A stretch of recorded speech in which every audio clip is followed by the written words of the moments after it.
Friends, good morning. Today வந்து Sunday. இன்றைக்கி வந்து சண்டே ஆயிடுச்சு. என்னடா இப்போ குட் மார்னிங் சொல்கிறேன்னு நினச்சிக்காதீங்க. நான் இப்போ தான் ரெடியாகி வந்தேன். அதனால தான் இன்றைக்கி வந்து ஃப்ரெண்ட்ஷிப் டே. ஆல்சோ இனிய நண்பர்கள் தின நல்வாழ்த்துக்கள் எல்லாருக்குமே. யாருமே இன்னும் எனக்கு விஷ் பண்ணல, பட் நான் எல்லாருக்குமே விஷ் பண்ணியிருக்கேன் முடிஞ்ச வரை.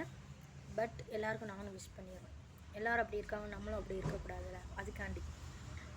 இன்றைக்கி வந்து ஃப்ரெண்ட்ஷிப் டே. அதுமா இன்றைக்கி எங்கள் வீட்டில் வந்து டயட் இருக்க சொன்னாங்க எங்கள் அம்மா. ஒரு 4-5 நாளாக டயட் இருக்கேன்.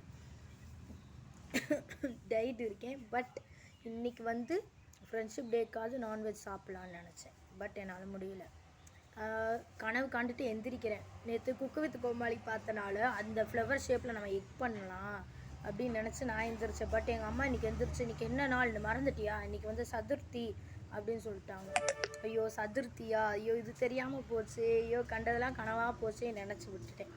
சரின்னு விட்டதுக்கப்புறம் இன்றைக்கி வந்து எங்கள் வீட்டில் எப்போவுமே சண்டே மட்டும் நான்வெஜ் இருக்காது. இங்கே நாங்கள் மகாராஷ்டிராவில் இருக்கனால இந்த கல்ச்சர் படி, இந்த கல்ச்சர்னால் இங்கே எங்கள் அம்மா தான் அப்படி இருப்பாங்க. பட் நம்ம எப்படினாலும் இருக்கலாம். தமிழ்நாடு கல்ச்சர் ப்ளஸ் இங்கே இருக்கிற கல்ச்சர் ரெண்டும் சேர்ந்து ஒரு ஹைப்ரேட்டான ஒரு கல்ச்சர் இருக்குது. பட் மற்றதை எல்லாமே நம்ம தமிழ்நாடு சைடு மாதிரி தான். ஏன்னா நம்ம தமிழண்டா அந்த மாதிரி. பட் இங்கே ரெண்டும் மாற்றி அப்படி இருக்கனால டைமுக்கு ஏற்ற மாதிரி எங்கள் அம்மா மாற்றிருப்பாங்க. பட் அதனால் ஒரு ஆடி மாதம்னால கூட அப்படி தான் இருக்கும்.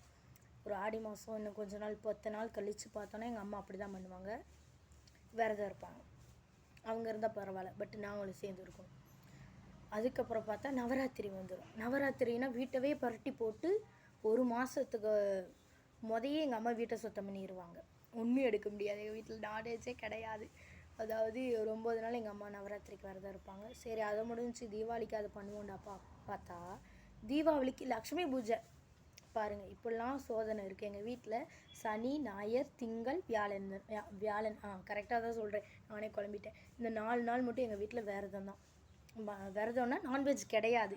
மற்ற நாள் 3 நாள் அந்த ஒரு நாள் தான் நான்வெஜ். இப்படிலாம் இருந்தால் எப்படி மனுஷங்க பிழைக்க முடியும்? நீங்களே சொல்லுங்கள். இந்த மாதிரி உங்கள் வீட்டில் யாராவது இந்த மாதிரி அம்மாவோ இல்லை உங்கள் ஃபேமிலியில் ஒரு மெம்பர்ஸ் இருக்காங்களோ, அவங்க யாருன்னு கமெண்ட்டில் சொல்லிட்டு போங்க. என்ன மாதிரி கதற யாராவது இருந்தீங்கன்னா. ஓகேவா?